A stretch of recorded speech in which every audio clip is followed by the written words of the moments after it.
మా ఇంటికైతే ఓవెన్ వచ్చేసిందండి. ఎప్పుడు అనుకుంటున్నారా? రథసప్తమి రోజు వచ్చింది. పాలు పొంగించి పూజ చేసుకున్నాను. ఈలోగా డెలివరీ అయిపోయిందనమాట. నెక్స్ట్ డే ఇంకా మనకి ఇన్స్టాలేషన్ పర్సన్ కూడా వచ్చేసారు. ఇంకా ఆ రోజు నాకు కుదరక మా పాపతో ఓపెనింగ్ చేయించాను, పసుపు బొట్టు అది పెట్టించి. సో ఓవెన్ గురించి డీటెయిల్స్ అయితే కమింగ్ వీడియోస్లో మాట్లాడుకుందాంలేండి, ఎందుకు కొన్నాను ఏంటి అన్నది.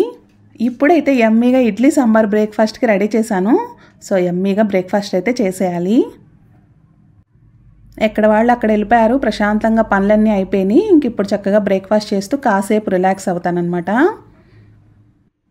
మన వాళ్ళు నన్ను ఎప్పుడూ అడిగే ఒక క్వశ్చన్కి ఆన్సర్ అయితే ఇవాళ ఇస్తానండి. ఎలా అక్క మీరు ఎప్పుడు ఇంత హ్యాపీగా ఉంటారు అని చెప్పి అడుగుతూ ఉంటారు కదా. సో నా ఫిలాసఫీ అంటే నా లైఫ్ మంత్ర ఏంటి, నేను ఎలా హ్యాపీగా ఉంటాను, హ్యాపీగా ఉండటానికి నేను చేసుకున్న పనులు సదుపాయాలు ఏంటివన్నదైతే ఈ వీడియోలో షేర్ చేస్తాను. సదుపాయాలు అని ఎందుకన్నానంటే మన హ్యాపీనెస్కి కారణం మనం అవ్వాలి కదా, అంటే రీజన్ హ్యాపీనెస్ ఏర్పడటానికి. సో దానికి కావాల్సిన ఎఫర్ట్స్ మనం ఏం పెడుతున్నాం అన్నదన్నమాట. సో వీడియోలోకి వెళ్ళిపోదామా. ఇవాళ నా వర్క్ రొటీన్ షేర్ చేస్తూ నేను చెప్పాలనుకున్న 4 మాటలు అయితే చెప్పేస్తానండి. ముందుగా మెయిన్గా చేయవలసింది టైంకి తినడం, టైంకి పడుకోవడం అనమాట. ఈ 2 ఫాలో అయితే మన లైఫ్లో నుంచి సగం ప్రాబ్లమ్స్ బయటకు వెళ్ళిపోతాయండి. నిజంగా ఇదైతే ఖచ్చితంగా అందరూ ఫాలో అవ్వాల్సిన విషయం, ఫాలో అయ్యాక రియలైజ్ అయ్యే విషయం కూడా. పని ఎక్కువ ఉంది తర్వాత తిందాం, ఈరోజు పని ఎక్కువైపోయింది ఇంకాసేపు పని చేసి లేటుగా పడుకుందాం, లేదంటే ఈ సినిమా చూసి పడుకుందాం, ఇట్లా మనకి ప్రొలాంగ్ చేయడం బాగా అలవాటైపోయింది కదా. అంటే అదేదో కావాలని కాదు, పర్లేదులే అన్నట్టు మనం ఆ లైట్ తీసుకుంటాం అనమాట. అలా లైట్ తీసుకునే ఈ చిన్న చిన్న విషయాలే మన లైఫ్ని పెద్ద ట్రబుల్లో పడేస్తాయి అన్నమాట. సో ఫస్ట్ థంబ్ రూల్గా నేను ఫాలో అయ్యే విషయం ఏంటంటే టైంకి తిండి, టైంకి నిద్ర అనమాట. నెక్స్ట్ ఏంటంటే పంక్చువాలిటీ అనమాట. ఏ టైంకి ఏ పని చేయాలో ఆ పని ఖచ్చితంగా చేసేయాలి. దాన్ని నెక్స్ట్ చేద్దాం తర్వాత చేద్దాం అని పెట్టామా, అక్కడి నుంచి అన్ని ప్రాబ్లమ్స్ స్టార్ట్ అవుతాయి. మీ అందరికీ తెలుసు కదండి, ఇంట్లో పనులన్నీ నేనే చేసుకుంటాను, నాకు మెయిడ్ లేదు. అలాగే పిల్లల్ని డ్రాపింగ్, పికప్, ఇలా ఈ పనులు కూడా నేను మ్యాక్సిమం చేయగలిగినంత పనులన్నీ నేనే చేసుకుంటాను. ఎవరి మీద డిపెండెన్సీ కానీ వేరే వాళ్ళ హెల్ప్ కోసం కానీ నాకు ఎదురు చూడటం అది అంత నచ్చదనమాట. సో దానివల్ల నాకు ప్రొలాంగ్ చేయాల్సిన అవసరం, వెయిటింగ్ అన్నవి ఉండవు. నేనే చేసుకోవాలి కాబట్టి పని అన్నది పంక్చువల్గా టైం టు టైం చేసేసుకుంటాను కాబట్టి నాకు ఎక్కడ ఇబ్బంది ఉండదు. అలాగే ఏ పని తర్వాత ఏ పని చేయాలి అన్నది కూడా నాకు ఒక క్లారిటీ ఉంటుంది. ఎందుకంటే నేనే చేసుకుంటాను కాబట్టి ఏది ఫస్ట్ ప్రయారిటీ, దీని తర్వాత ఏది చేసుకోవాలి అన్నది నాకు ఐడియా ఉంటుంది కాబట్టి పనిని కూడా చకచకా చేసేసుకుంటాను అనమాట. సాగదీయకుండా, టైం వేస్ట్ చేసుకోకుండా ఇన్ టైంలో అన్నీ చేసుకుంటాను కాబట్టి నాకు ఖచ్చితంగా ఇంకా చాలా టైం ఉంటుంది. ఆ చాలా టైంలో నేను నాకు కావాల్సిన నా సెల్ఫ్ కేర్ కానీ, నాకు నచ్చిన మూవీస్ చూడటం, నా కోసం నేను టైం స్పెండ్ చేసుకోవడం చేస్తూ ఉంటాను. సో ఇంకా ఆ టైంలో నన్ను ఎవరు క్వశ్చన్ చేయడానికి కూడా ఉండదు. ఎందుకంటే నేను ఆల్రెడీ అన్ని పనులు కంప్లీట్ చేసేసాను కాబట్టి ఇంకా ఆ టైం నాది కాబట్టి నాకు నచ్చింది ఏదైనా చేసుకోవచ్చు. సో నాకు అలా అదేంటంటే ఒక మంచి స్ట్రెస్ రిలీఫ్గా ఉంటుంది అనమాట. నా కోసం నేను టైం స్పెండ్ చేసుకోవడం. మార్నింగ్ ఎంత కష్టపడి అన్ని ఇంటి పనులు అన్నీ చేసుకున్నా కూడా నా కోసం నేను టైం తీసుకుని నా కోసం టైం స్పెండ్ చేసుకోగలుగుతున్నాను కాబట్టి ఇవన్నీ నాకు అసలు ఏ బర్డెన్గా అనిపించట్లేదు. నెక్స్ట్ పనులు కూడా హ్యాపీగా కంప్లీట్ చేయగలుగుతున్నాను అనమాట. అలాగే ఎన్ని పనులు చేసినా దానికంటూ మనకు ఒక అప్రిసియేషన్ వస్తేనేనండి మనకి నెక్స్ట్ పని చేయడానికి కొంచెం మోటివేటింగ్గా ఉంటుంది. అంతే కదా, వర్క్ చేసే వాళ్ళకైనా వాళ్ళ వర్క్కి అప్రిసియేషన్ కింద అప్రైజల్స్, ఇంక్రిమెంట్లు, బోనస్లు ఇలాంటివి ఉంటాయి కదా. మరి మన హౌస్ వైఫ్గా ఉన్నప్పుడు మనకి వర్క్కి అప్రిసియేషన్స్ అంటే ఈ కూర బాగుంది, ఇంటిని చక్కగా పెట్టుకున్నావు, బాగా సర్దావు, ఇంటికి వచ్చిన వాళ్ళని బాగా రిసీవ్ చేసుకుంటావు, ఇలాంటి కాంప్లిమెంట్లు కావాలి కదా ఖచ్చితంగా. సో నేనైతే అడిగి మరీ తీసుకుంటానండి, తప్పులేదు, మనవాళ్లే కదా. కొంతమంది అడగకుండానే మామూలుగానే వాళ్ళు ఇచ్చేస్తూ ఉంటారనమాట, ఇది బాగుంది ఇలా బాగుంది అని చెప్పి. కొంతమంది అడగందే చెప్పరు. సో అలాంటి వాళ్ళని తప్పదు అడగాలి. అడిగి మనం ఇప్పించుకుంటున్నప్పుడు వాళ్ళు రియలైజ్ అవుతారు, ఓకే ఇలా చెప్తే వీళ్ళు హ్యాపీగా ఫీల్ అవుతున్నారు అని చెప్పి. రెండోసారి మనం అడగకుండానే చెప్తారు. సో ఇలాంటి కాంప్లిమెంట్లు అయితే నేను ఖచ్చితంగా ఎక్స్పెక్ట్ చేస్తానన్నమాట. యాజ్ ఏ హౌస్ వైఫ్గా మనం చేయాల్సినవన్నీ చేసామనుకోండి పర్ఫెక్ట్గా, మనం ఎక్స్పెక్ట్ చేసినవన్నీ కూడా వస్తాయి. నేనైతే అదే ఫీల్ అవుతాను. మనం ప్రాపర్గా అన్నీ పర్ఫెక్ట్గా చేసామనుకోండి మనం కావాల్సినవన్నీ కూడా మనకి వచ్చేస్తాయి అన్నమాట. మా వారు కూడా అంటూ ఉంటారు, ఇన్ని పనులు ఎలా మేనేజ్ చేస్తున్నావు అని చెప్పి. ఏంటంటే ఎన్ని పనులు చేసినా నా కోసం నేను టైం స్పెండ్ చేసుకుంటున్నాను కాబట్టి నాకు అంత బర్డెన్ అనిపించట్లేదు. మెయిన్గా యూట్యూబ్ మీద నేను ఎంత టైం స్పెండ్ చేస్తానంటే, ఇంట్లో పనులన్నీ అయిపోయాక మ్యాక్సిమం టైం దీని మీదే ఉంటాను, వీడియో ఎడిటింగ్ అని ఇదని. బట్ అలా అని నాకు యూట్యూబ్ నుంచి అంత ఎక్కువ రెమ్యునేషన్ కానీ ఇది కానీ లేదు. బట్ ఏంటంటే అది నాకు సాటిస్ఫాక్షన్ ఇచ్చే పని కాబట్టి చేయగలుగుతున్నాను అనమాట. దాని నుంచి ప్రతిఫలం ఎక్కువ లేకపోయినా కూడా మా వారు అంటూ ఉంటారు, ఎందుకు దాని మీద అంత టైం ఇన్వెస్ట్ చేస్తావు, మళ్ళీ హెల్త్ ప్రాబ్లమ్స్ వస్తాయని. బట్ అలాగని నేను వాళ్ళు ఉన్నప్పుడైతే యూట్యూబ్ మీద పని అది ఏమి ఎడిటింగ్ అది పెట్టుకోనండి. నేను ఖాళీగా ఉన్నాను లేదా వాళ్ళందరూ వెళ్ళిపోయాక టైం ఉన్నప్పుడు అలా చేసుకుంటానమాట. ఆయన ఇదేంటంటే అంత ఎక్కువ టైం ఇన్వెస్ట్ చేసి దాని నుంచి ఏమీ ఇది లేనప్పుడు ఎందుకు ఆరోగ్యం పాడు చేసుకోవడం, మన టైం ఎక్కువ వేస్ట్ చేసుకోవడం అని చెప్పి ఆయన ఇదనమాట. బట్ నాకేంటంటే దాని మీద ఇంట్రెస్ట్తో చేస్తున్నాను. దాని నుంచి నేను పెట్టిన ఎఫర్ట్స్కి ప్రతిఫలం రాకపోయినా కూడా కొన్ని సెల్ఫ్ సాటిస్ఫాక్షన్ పనులు అంటారు కదా, అట్లా అనమాట. సో దానివల్ల నాకు ఎక్కువ ఇది లేకపోయినా కూడా నా హ్యాపీనెస్ కోసం టైం కుదుర్చుకుని మరీ చేసుకుంటున్నాను ఈ పని అయితే.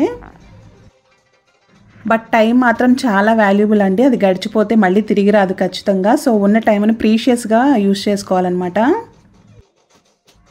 నాకు ఇష్టమైన పని కదా అని చెప్పి యూట్యూబ్లో పడిపోయి ఇంట్లో వాళ్ళకి కావాల్సినవి పెట్టకుండా ఇంటిని పట్టించుకోకుండా ఉన్నాననుకోండి, ఇంకా యాజ్ ఏ హౌస్ వైఫ్గా ఉండి ఇంకా అందులో అర్థం లేదు కదా. సో నా ఫస్ట్ ప్రయారిటీ అయితే నా ఇల్లు, నా ఫ్యామిలీ కదా.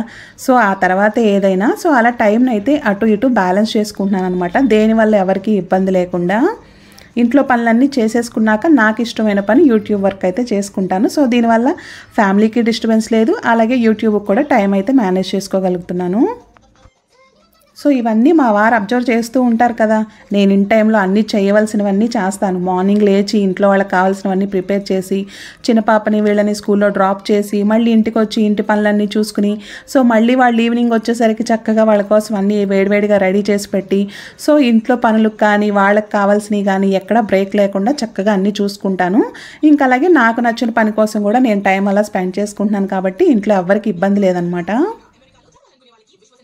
యాజ్ ఏ హౌస్ వైఫ్గా నేను చేయాల్సినవన్నీ బెస్ట్గా చేస్తున్నాను కాబట్టి నేను ఎక్స్పెక్ట్ చేసే వాటికి మా వారైతే అడ్డు చెప్పరండి. అంటే ఎప్పుడన్నా నేను మా ఫ్రెండ్స్తో వాళ్ళతో టైం స్పెండ్ చేయడానికి, ఫ్రెండ్ వాళ్ళ ఇంటికి వెళ్ళడానికి కానీ, ఇట్లా ఏమన్నా ఫ్రెండ్స్తో అవుటింగ్కి వెళ్ళడానికి కానీ, సో వాటికైతే అబ్జెక్షన్ చెప్పరు. ఎందుకంటే నావన్నీ నేను పర్ఫెక్ట్గా చేసుకుంటున్నాను. ఇన్ కేస్ నేను అలా బయటకు వెళ్ళేటప్పుడు కూడా వాళ్ళకి కావాల్సినవి అన్నీ జాగ్రత్తగా చూసుకుని మళ్ళీ వాళ్ళు వచ్చేసే టైం కల్లా వచ్చేస్తాను. సో ఇబ్బంది ఉండదన్నమాట. సో అట్లా మనం చేయాల్సిన పనులన్నీ టైం టు టైం కరెక్ట్గా చేసుకున్నాం అనుకోండి, ఎవరికి ఏ ఇబ్బంది ఉండదు. ఎవరికి ఇవ్వాల్సిన టైం వాళ్ళకి ఇచ్చామనుకోండి, చక్కగా అన్నీ సవ్యంగా సాగుతాయి అన్నమాట. అన్నీ సవ్యంగా ఉన్నప్పుడు ఆటోమేటిక్గా మనం హ్యాపీగానే ఉంటాము. ప్రాబ్లమ్స్ ఎప్పుడొస్తాయంటే మన ప్రయారిటీలు మారిపోయినప్పుడు. అంటే ఇప్పుడు మనం ఇంట్లో పనులు చేయాలి కానీ అవన్నీ వదిలేసి ఎక్కడికో వెళ్ళిపోవటం, లేదంటే మన ఉన్నదానికన్నా మించి అది కావాలి ఇది కావాలని గొంతెమ్మ కోరికలు కోరటం, ఇలాంటివి మన లైఫ్లో లేనిపోని ప్రాబ్లమ్స్ని అయితే తీసుకొస్తాయి. సో మన ప్రయారిటీ ఏంటన్నది మర్చిపోకూడదు, మన స్థాయి ఏంటన్నది కూడా మర్చిపోకూడదు అనమాట. మన లైఫ్ ఏంటి, మన ఆర్థిక పరిస్థితులు ఏంటి, దాన్ని బట్టి మన ఖర్చులు కానీ మన కోరికలు కానీ మన కంట్రోల్లో ఉంచుకున్నాం అనుకోండి, మొత్తం అంతా హ్యాపీనెస్ అనమాట. అలాగే చిన్న చిన్న వాటికి అప్రిసియేషన్ చాలా ఇంపార్టెంట్ అండి. అది పిల్లల నుంచి అయినా హస్బెండ్ నుంచి అయినా ఖచ్చితంగా రావాలి.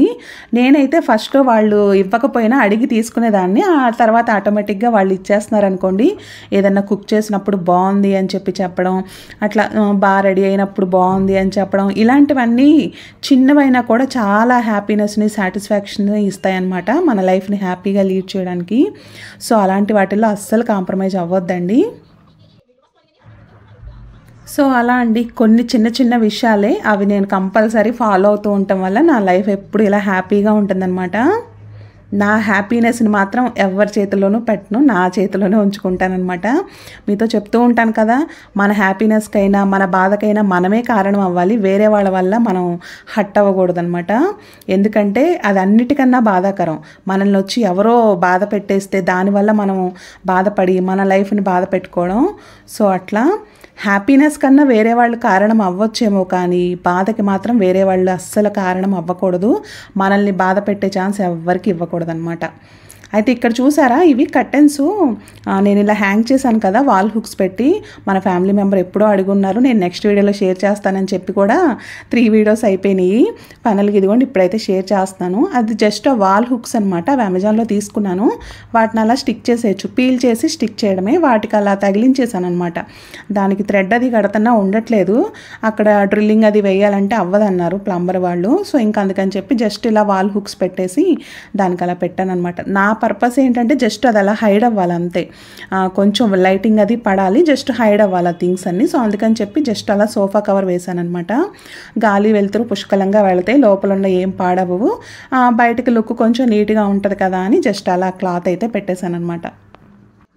సో అదండి నా లైఫ్ హ్యాపీగా ఉండడానికి నేను ఎంచుకున్న మార్గాలు. మీలో కొంతమంది కన్నా హెల్ప్ అయ్యే అనుకుంటున్నాను. చిన్న చిన్న విషయాలే అనుకోకండి, చిన్న చిన్న విషయాలను అస్సలు వదులుకోవద్దు. మనకి హ్యాపీనెస్ని ఇచ్చేవి అవే మనకి పెద్ద పెద్ద సంతోషాలను కూడా తీసుకొస్తాయి ఒక్కొక్కసారి. ఇంకా చూస్తున్నారు కదా నా వర్క్ రొటీను. యాక్చువల్గా ఈరోజు మార్నింగ్ లేవటం హెడేక్తో లేచానమాట. ఎందుకో నిద్రలో అలా తలనొప్పి వచ్చేసింది. ఇంకా లేచాను కానీ అసలు చాలా ఇదిగా అనిపించింది. కానీ మా పాప పిల్లలకి ఏంటంటే ముందు రోజు సాంబార్ చేస్తానని చెప్పాను. సో వాళ్ళకి చెప్పిన మాట ప్రకారం చేసి పెట్టడంలో మాత్రం నేను ముందుంటాను, ఎందుకంటే వాళ్ళని డిసప్పాయింట్ చేయడం నాకు అస్సలు నచ్చని విషయం. ఇది కూడా ఒకటి అనమాట, వాళ్ళకి ఏదన్నా కమిట్మెంట్ ఇచ్చామంటే దాన్ని ఖచ్చితంగా చేసి పెడతాను. అది ఫుడ్ అయినా ఏదైనా కూడా. అలాంటప్పుడు అలా మనం టైంకి వాళ్ళకి చెప్పింది చేసి పెడుతూ ఉన్నాం అనుకోండి, నమ్మకం అన్నది బిల్డ్ అయ్యిద్ది. ఏ రిలేషన్లో అయినా నమ్మకం అనేది ఉండాలి మెయిన్గా. సో అట్లా అంటే ఇవి చిన్నదే, దీని గురించి ఇంత చెప్తున్నాను అనుకోకండి. కానీ బట్ ఏంటంటే మనం పిల్లలకి తెలియకుండా ఫేక్ ప్రామిసెస్ చాలా చేసేస్తాం, ఇది కొంటాం అది కొంటాం, ఇది చేస్తాం అది చేస్తామని. బట్ పిల్లలు మాత్రం మనసులో పెట్టేసుకుంటారు. మనం కొనగలిగితేనే కొంటామని చెప్పండి, తీసుకెళ్తేనే తీసుకెళ్తామని చెప్పండి. సో అట్లా నైట్ పిల్లలకి సాంబార్ చేస్తానని చెప్పాను అనమాట. మార్నింగ్ లేచి హెడేక్గా ఉన్నా కానీ సాంబార్ అంటే మనకు తెలిసిందే కదా, కొంచెం ప్రాసెస్, అవి కట్ చేసుకోవాలి, పప్పు ఉడకబెట్టాలి, పొద్దున్నే లంచ్ బాక్సులు హడావుల్లో కొంచెం హడావుడే. బట్ అయినా కానీ ఇంకా చేసేసాను అనమాట. ఇంకా ఇడ్లీ ఉంది కదా, చక్క ఇడ్లీ సాంబార్ బాగుంటుందిలే అనుకుని ఇంకా రైస్లో కూడా అది పెట్టేసి ఇంకా ఆమ్లెట్లు అవి వేసి వాళ్ళకి ప్యాక్ చేసి పంపించేశాను. ఆ తర్వాత నేను బ్రేక్ఫాస్ట్ చేసి ఇంకా ఇంటి పనులు అయితే స్టార్ట్ చేశాను. కొంచెం డస్టింగ్ అది చేశాను అనమాట. ఏంటో రెగ్యులర్గా దులిపినా ఎంత దుమ్మొచ్చేస్తుందో ఇంట్లోకి. సో కార్నర్స్ అవన్నీ కొన్ని క్లీన్ చేసుకుంటూ ఉన్నాను. ఈ మొక్క చూసారా, పీస్ లిల్లీ, ఎండాకాలం వచ్చేసింది, ఊరికే వడిలిపోతున్నాయి మొక్కలైతే. ఇదివరకైతే 4 డేస్కి వాటరింగ్ చేసినా బాగుండేవి, ఇప్పుడు 2 డేస్కే వాటరింగ్ చేయాల్సి వస్తుంది. సో దాని అంతా వడిలిపోయింది కదా, కాసేపు వాటర్లో పెట్టానమాట, మళ్ళీ చక్కగా ఫ్రెష్గా వచ్చేస్తుంది. ఇంకా 1 by 1 రూమ్లన్నీ క్లీన్ చేసుకుంటూ వస్తున్నాను. ఫస్ట్ లివింగ్ రూమ్ అనమాట. నిన్న సోఫా కవర్ మీద ఏదో పడింది, సరే కదా అని చెప్పి ఇంకా అది తీసాను ఇంకా ఒకటి తీసాను కదా, మిగిలినవన్నీ కూడా తీసి వాష్ చేద్దామని తీసేసాను. ఇంకా అలాగే నాకు ఆ బెడ్షీట్ కూడా ఎందుకో ఒకలా అనిపించింది. ఆ హెడేక్ వచ్చినప్పుడు ముందు ఇల్లంతా నీట్గా క్లీన్ చేసుకోవాలనిపిస్తుంది. అందుకని బెడ్రూమ్లో బెడ్షీట్ కూడా అది తీసేసి వాషింగ్కి వేసేసాను అనమాట. లోడ్ సరిపోలేదు అని చెప్పి కిచెన్లో ఉన్న క్లాత్, కర్టన్గా వేసిన సోఫా క్లాత్ అది కూడా తీసి వాష్కి వేసేసాను. సో అవన్నీ వాష్ అవుతూ ఉంటుంటే ఇంకా రిమైనింగ్ డస్టింగ్ అయితే చేసేసుకుంటున్నాను ఇక్కడ. ఇంకా మా పాప బుక్స్ అయితే లివింగ్ రూమ్ అంతా ఉంటున్నాయి, డైనింగ్ అంతా ఉంటున్నాయి. తనకి బోర్ కొట్టినప్పుడల్లా ప్లేస్ మారుతూ ఉంటుంది అనమాట చదువుకోవడానికి. కాసేపు ఇక్కడ టేబుల్ మీద కూర్చుంటుంది, కాసేపు ఒక సోఫాలో, కాసేపు ఇంకో సోఫాలో, కాసేపు బెడ్రూమ్లో, కాసేపు ఇంకో బెడ్రూమ్లో, అలా మారి చదువుకుంటుంది అనమాట. సో అట్లా బుక్స్ అన్నీ ఆ చైర్లో ఉండిపోయినాయి. ఇంకా ఎదురుగా కనిపిస్తాయి కదా బాగోవు అని చెప్పి అవి తీసి వేరే చైర్లో పెట్టి ఇంకా అన్నీ క్లీన్ చేసుకుంటూ ఉన్నాను. ఇంకా అక్కడ బటర్ఫ్లైస్ ఉన్నాయి కదా, వాటిల్లో కూడా బూజు పట్టేస్తుంది. రెగ్యులర్గా దులిపినట్టుగా స్పీడ్గా దులిపామనుకోండి అవి ఊడిపోతాయి. అలా కొన్ని కూడా పోయాయి, జస్ట్ అలా ట్యాప్ చేసినట్టుగా క్లీన్ చేసుకుంటున్నాను అనమాట వాటిని. ఇంకా అలాగే 2 బెడ్రూమ్స్ మధ్యలో వాల్ ఉంటుంది, ఆ వాల్ ప్లెయిన్గా ఉంటుంది కదా అని చెప్పి అక్కడ చిన్నవి పాతవి బ్యాంగిల్స్ ఉంటే వాటిలో అలా హ్యాంగింగ్స్ లాగా చేసి వాటికి ఇవి పెట్టానమాట, ల్యాంటర్న్స్ చిన్నవి, క్యాండిల్ హోల్డర్స్. సో హ్యాట్స్ అవన్నీ కూడా అక్కడ క్లీన్ చేసుకున్నాను. ఇంకా నెక్స్ట్ మిగిలింది చిల్డ్రన్ బెడ్రూమ్ అనమాట. ఇంకా అక్కడికి కూడా వచ్చేసాను. విండోస్కి వాటికి కూడా బాగా డస్ట్ పట్టేస్తుంది. సో ఇంకా అవన్నీ కూడా డ్రై డస్ట్ అనమాట, మొత్తం పొడి క్లాత్తోనే దులిపేసుకుంటున్నాను. ఇంకొకసారి మొదలెట్టామంటే ఇంకేంటో అన్నీ అలా చేసేయాలనిపిస్తుంది.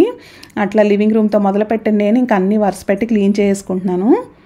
ఇంకా బెడ్షీట్ తీసాక కాసేపు అలా ఉంచేస్తాను కదా, కొంచెం అలా డ్రై అయ్యాక మ్యాట్రెస్ అది తర్వాత బెడ్షీట్ వేస్తానమాట. సో ఇంకా కాసేపు వదిలేసాను, ఇంకొక 1 hour అట్లా అయిపోయింది. ఇంకా బెడ్షీట్ అది కూడా వేసేసుకుంటున్నాను. నాకు అసలు హెడేక్ ఏమో రాదు, వచ్చిందంటే ఒక 2-3 డేస్ నన్ను వదలదనమాట. ఎప్పుడన్నా ఓవర్గా స్ట్రెస్ అయినప్పుడు లేదా నిద్ర పట్టినప్పుడు అలా హెడేక్ వస్తుంది. నిద్ర పట్టనప్పుడు అంటే నిద్ర సరిపోనప్పుడు అనమాట. సో అలా నాకు ఈ 2 రీజన్సే, పని ఎక్కువైపోయినప్పుడు, నిద్ర సరిపోనప్పుడు అలా హెడేక్ వచ్చింది. ఆ వచ్చింది 2-3 డేస్ అయితే నన్ను దుంప తెంపేస్తుంది. ఇంకా బ్రేక్ఫాస్ట్ చేశాక స్ట్రాంగ్గా అల్లం టీ పెట్టుకుని తాగి అప్పుడు పనుల్లో పడ్డానమాట. అలాగే నా రేడియోని అస్సలు మర్చిపోకూడదు. అవల్ల పాటలు అలా వస్తూ ఉంటుంటే పనులు చేసుకోవడానికి కొంచెం ఇంట్రెస్ట్ వస్తుంది. సో పాటలు పెట్టుకుని పనిలో పడిపోయాను అనమాట. ముందు రోజు బట్టలు కూడా ఫోల్డ్ చేయలేదు, చాలా ఉన్నాయి. ఇంకా అవి కూడా మొత్తం ఫోల్డ్ చేసుకుంటున్నాను. ఐరన్ బట్టలన్నీ ఒక బ్యాగ్లో పెట్టుకుంటాను అనమాట. కొన్ని నేను చేసుకుంటాను, కొన్ని బయట ఐరన్కి ఇస్తాను. సో ముందైతే మొత్తం బట్టలన్నీ, ఐరన్ బట్టలన్నీ ఒక బ్యాగ్లో పెట్టేసుకుంటాను అనమాట. ఇంకా రెగ్యులర్ బట్టలు ఇవి ఫోల్డింగు, ఈ బట్టలు ఫోల్డ్ చేయడం మాత్రం పెద్ద చిరాకైన పని, కానీ తప్పని పని.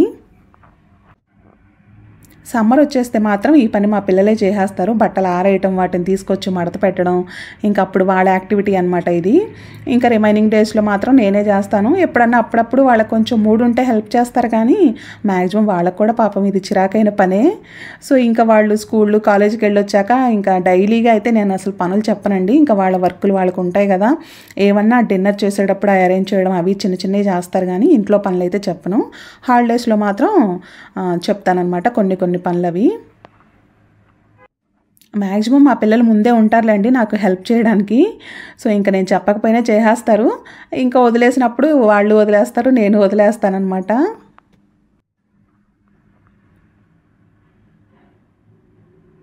ఉండడానికి చిన్నిళ్ళైనా ఎంత పని ఉంటుందో అనిపిస్తుంది ఒక్కొక్కసారి. ఇవాళ చేసిన పని అయితే మామూలుగా కాదు, అన్ని రూమ్లు దులుపుకోవడం చేయడం. బట్ ఓకే, ఎంజాయ్గానే అనిపించింది. పాటలు పెట్టుకుంటూ చేసుకున్నాను కాబట్టి అంత అనిపించలేదు. మెయిన్గా ఆ హెడేక్ ఉన్నప్పుడు ఏదో ఒక పనిలో మునిగిపోతేనే నేను దాని నుండి బయటపడతానమాట. పడుకున్నా నిద్ర పట్టదు, దానికన్నా ఇవన్నీ క్లీన్ చేసుకుని ఎక్కడక్కడ అరేంజ్ చేసుకుంటే బాగుంటుంది కదా అని చెప్పి పనిలో పడిపోయాను. నాకున్న అతిపెద్ద ప్రాబ్లం అయితే ఈ హెడేక్ అనమాట. ఇంకేది ఉండదు, కానీ ఇది వచ్చినప్పుడు మాత్రం చుక్కలు చూపిస్తుంది. అలాగని ట్యాబ్లెట్లు ఇవి నాకు వేసుకోవడం ఇష్టం ఉండదు. ఈవెన్ బామ్ కూడా అప్లై చేయను, ఓన్లీ టీ మాత్రం తాగుతాను. సో ఇంకా అదొక్కటే అనమాట. బెడ్రూమ్ అంతా కూడా అన్నీ ఆల్మోస్ట్ ఎక్కడెక్కడ పెట్టేశాను. ఇంక ఈ మొక్క చూసారా నెమ్మదిగా సెట్ అవుతూ ఉంది.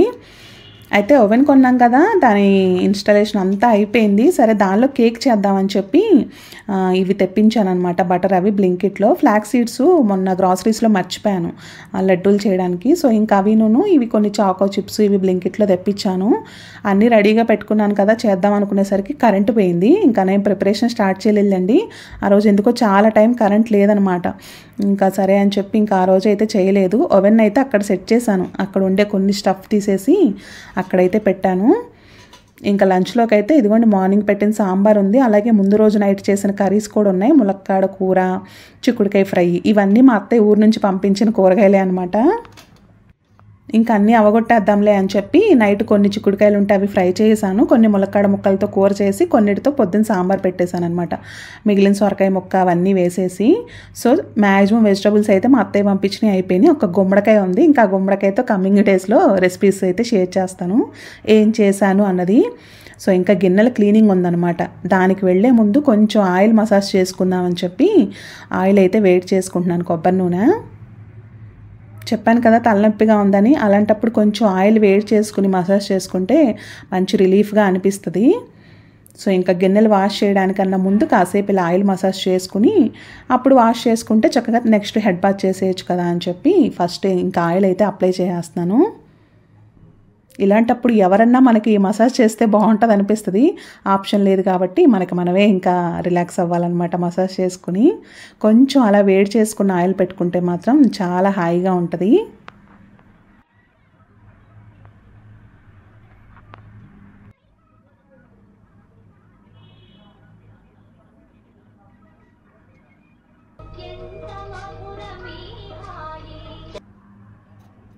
అదనమాట ఆయిల్ పెట్టుకున్నాక అంత హాయిగా ఉంటుంది. సో ఇంకా ఆయిల్ పెట్టేసి కొప్పు పెట్టేసి కిచెన్లోకి అయితే వచ్చేసానండి, ఉన్న గిన్నెలు అవి వాష్ చేసుకోవడానికి. సో ఇంక ఇది లాస్ట్ టాస్క్ అనమాట. ఇల్లు క్లీనింగ్ అది కూడా అంతా అయిపోయింది. ఫైనల్గా గిన్నెలు వాషింగ్ అనమాట. ఇంకా ఆ తర్వాత ఇంకా ఫ్రెష్ అయిపోవటమే.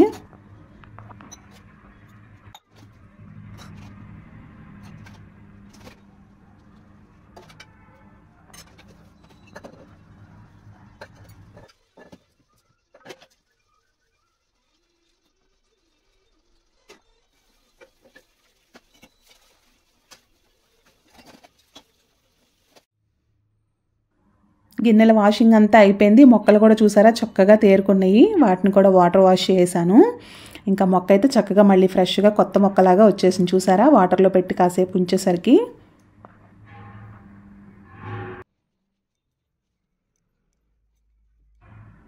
సో ఇంకా వాటిని వాటి ప్లేసుల్లో పెట్టేస్తున్నాను అనమాట. మెయిన్గా గ్రీనరీ ఎక్కువ ఉండాల్సింది బెడ్రూమ్స్లో అండి. సో నేను బెడ్రూమ్స్లో కూడా మొక్కలు అవి ఎక్కువే ఉంచుతాను. మెయిన్గా ఆక్సిజన్ రిలీజ్ చేసే ప్లాంట్స్ అనమాట. సో అవి ఎక్కువ పెడతాను అనమాట.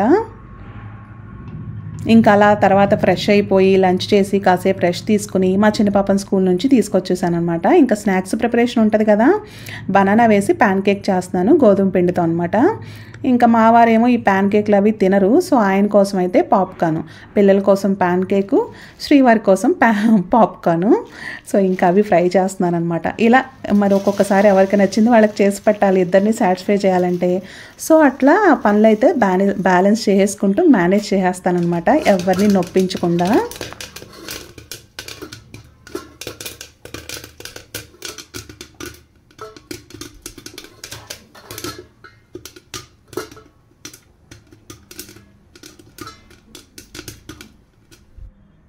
అలా వేడివేడిగా పాప్కార్న్ రెడీ అయిపోయింది, ప్యాన్ కేక్ కూడా రెడీ అయిపోయింది. ఇంకా మా వారైతే మామూలుగా 5 కల్లా వచ్చేస్తారు. ఎప్పుడన్నా కొంచెం లేట్ అవుతుంది కానీ ఇంకా స్నాక్స్ ప్రిపరేషన్ అయిపోగానే ఇంకా ఆయన కోసం ఎదురు చూస్తూ ఉంటారనమాట, బయటికి లోపలికి తిరుగుతూ.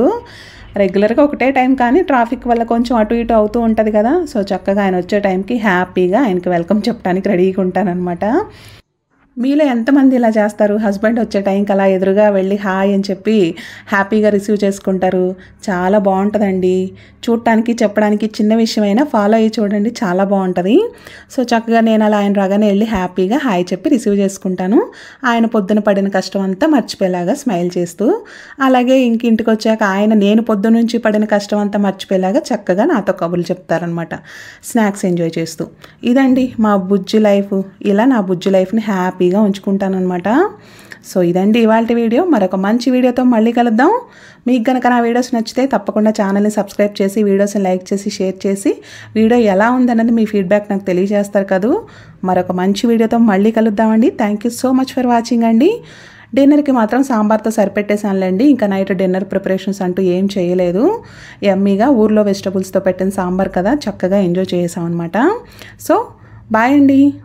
మరొక మంచి వీడియోతో మళ్ళీ కలుద్దాం.